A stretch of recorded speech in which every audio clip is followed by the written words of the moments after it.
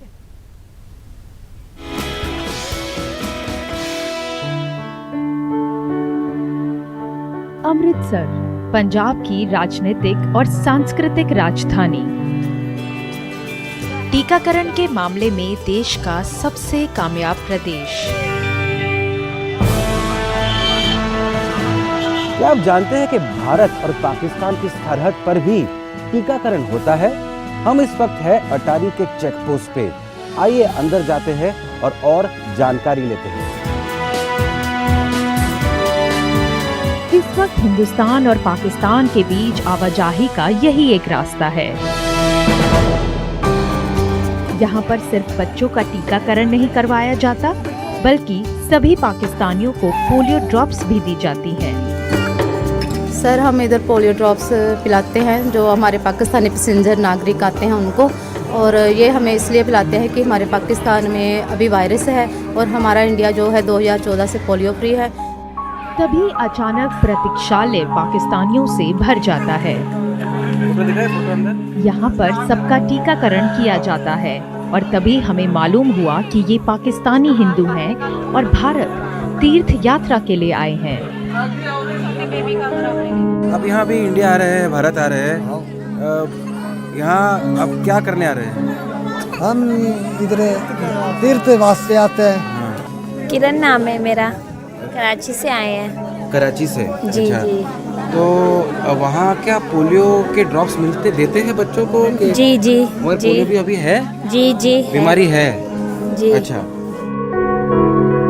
तभी अचानक हमारा सच्चाई से सामना होता है। ये वो हिंदू हैं जो धार्मिक उत्पीड़न की वजह से पाकिस्तान छोड़कर भाग आए हैं। भारत आ रहे हैं तो आप वापस जाएंगे? वापस नहीं जाएंगे। क्यों? देखूंगा। क्यों नहीं जाना चाहते हैं? बस हमारा मुल्क है। भारत में रहेंगे? हाँ, भारत वापस नहीं जाएंगे? नहीं जाएंगे। भारतीय सीमा पर आधा घंटा बीत चुका है और आखिरकार तनाव खत्म हुआ। अपने हिंदुस्तान में आ जाए। खुश हो? खुश खुश।